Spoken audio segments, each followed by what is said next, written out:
So we continue our series looking back at the classic tokusatsu series of films, including Godzilla, continuing on with 1955 Godzilla Raids Again, which the Japanese title of this film is actually Godzilla's Counterattack, but the international title is Godzilla Raids Again from Toho. And this film actually was released dubbed back in 1959, but it was called Gigantus the Fire Monster. Even though it's obviously Godzilla in this film, same costume, same look, same attacks, they refer to him as Gigantus in that film and pretend like it's not even a Godzilla sequel, which this is the first Godzilla sequel. So what happened was, 1954's Godzilla came out. I talked about it in my previous video here in this series, and it was a big hit. So the executive producer of Toho pretty much demanded, from what I understand, that Tomoyuki Tanaka make a sequel right away to pick up on the momentum of the first film. The problem is that Godzilla died in the first film, and when you watch Godzilla 1954, it's a self-contained story. There's really no need for a sequel, and yet how many did we get? Well, we'll go into that here in a minute, but because of that demand, we then got Godzilla Strikes Again, or Godzilla Raids Again, Godzilla's Counterattack, aka Godzilla Raids Again. This movie, Eiji Tsuburaya returns, thankfully, to provide the special effects, and it's directed by Motoyoshi Oda, who's a very experienced filmmaker, but I would not say that this film is one of his best. And it's funny because Oda is actually very classically trained, and he's a guy who pretty much studied under the same director that Kurosawa studied under, Shiro Honda, the guy who made the first Godzilla film. So he's got that pedigree. He's a smart guy to bring in. The problem is this Godzilla sequel, not that great. Definitely does not compare with the first film at all. So a few things I want to talk about. First of all, this Godzilla in this movie is a different Godzilla from the one in the first film. They do acknowledge that Godzilla was destroyed. We see footage of Godzilla's destruction via the oxygen destroyer in the first movie. This is a new Godzilla, but that's not the only new thing. We have our first monster, our first rival to Godzilla, which would be Anguirus, who's basically an Ankylosaurus mutated with the same properties as Godzilla. The first Godzilla was killed, and because of that, not only was he killed, but also the scientist that came up with the oxygen destroyer was killed, so they don't have another one in backup. Like, Godzilla was supposed to be a one-time thing, so now they're basically stuck. They don't know what to do about this new Godzilla, and not just that, but also Anguirus, who ends up fighting with Godzilla, but also can cause havoc and wreak havoc among the world. So I think the main problem with this movie is that a lot of it is extremely boring. Like the movie, the first film, I feel like the human actors they had the love triangle, and I feel like they paced it better to where you saw Godzilla, the way he was introduced, you saw enough of him in all three acts. In this film, I did not connect with the main characters. I just didn't. The main characters I felt were very drab, very boring in this movie. There isn't really much here for me to latch onto, and while I do think that there's a beautiful sequence in the middle and near the end of the movie, this is not a Godzilla movie that I'm going to be revisiting very much. I feel like whenever I go back and rewatch these Godzilla films, I'm probably going to skip this one because ultimately it takes too long, it drags. I don't think the conversation is that interesting, and a lot of it feels like they're just kind of padding the movie out for time. It really does feel that way. The Japanese Self-Defense Force is once again united, but this time their plan is to cut the lights in the city to lure Godzilla away with flares. How this is supposed to destroy Godzilla, it didn't really work. It didn't really connect with me. Maybe I missed something. Maybe somehow the movie, because I did find myself as I was watching this movie having my brain be fading away and somewhat disconnected. Like as I'm watching the film, like my mind was drifting. and when I say drifting, I mean like I was thinking about other things, like unrelated to this film, which is also partially my fault, but it's also the fault of the film because it didn't really keep me interested. You know, the fight with Anguirus and Godzilla was funny because they basically shot these two guys in monster suits fighting each other and brawling, but it was like sped up. So like they're doing all these moves sped up. It looks really unrealistic. It's obvious they're speeding it up because the movements don't make much sense when it comes to just basic physics. And because the fight was sped up, it honestly took me out of the film.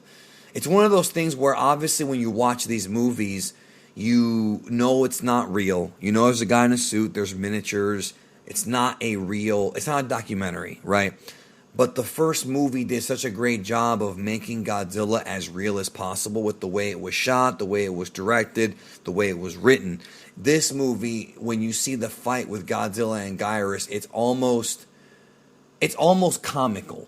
It almost plays up like, you know, it almost feels like a Monty Python gag. You know, the way that they're like fighting, it's just it wasn't very good. I did like when they kind of went through the city and, you know, they destroyed it. And I did like Godzilla using his, you know, atomic breath for the first time against another creature. You know, that was cool. And that was a good sequence. But there wasn't enough time for us to really get acquainted with Anguirus. And I felt like his explanation was a bit rushed. And it just felt very shoehorned in.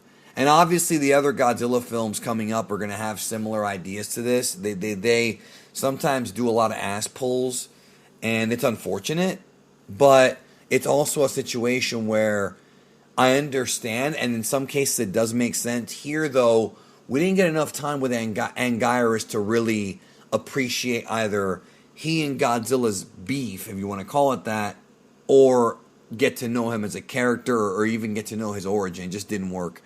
The film, you know, they tried, you know, with these characters and these actors, but it just did not connect with me.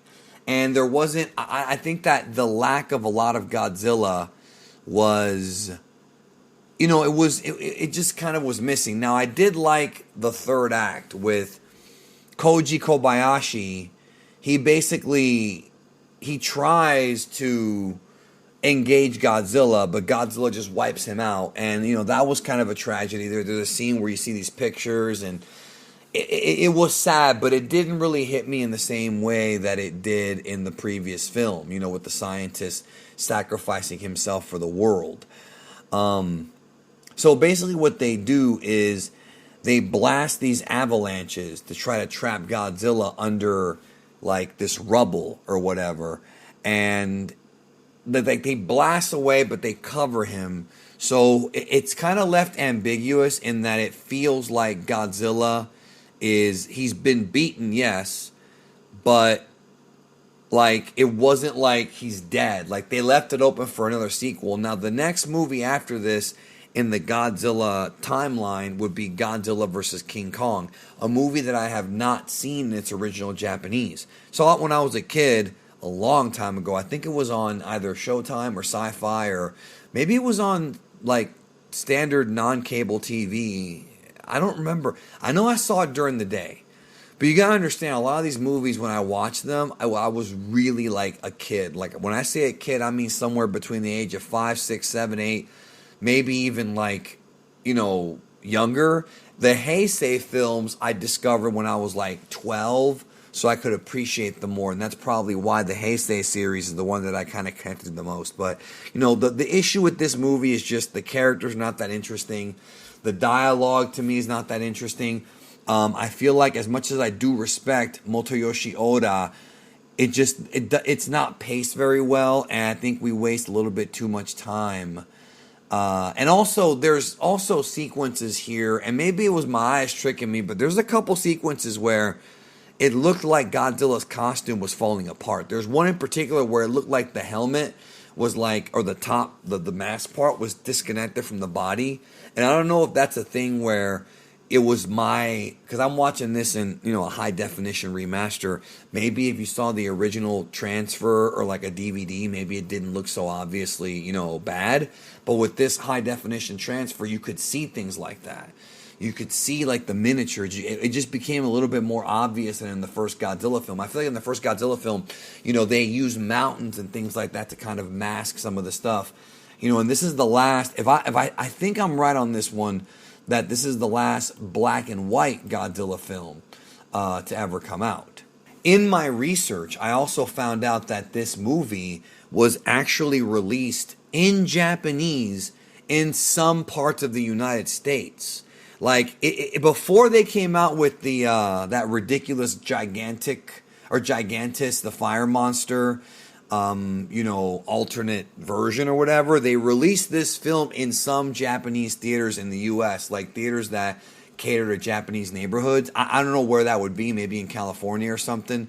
I'll have to look into that, but I thought that was really interesting and something I never knew about. I thought this film had never come out. You gotta understand, as a fan of Godzilla in the 90s and before the internet, it's very difficult to collect these movies because if you don't know that Gigantus the Fire Monster is Godzilla, you'll see it on the shelf, but you won't even pick it up.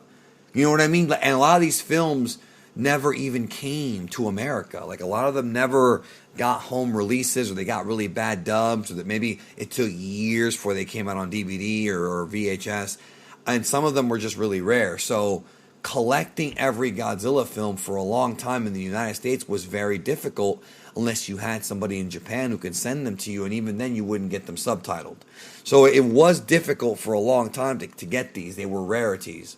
I have not watched the English dub of this movie, the Gigantus the Fire Monster movie. I haven't watched it, but I know that I've heard that it is not very well received, that it's actually worse.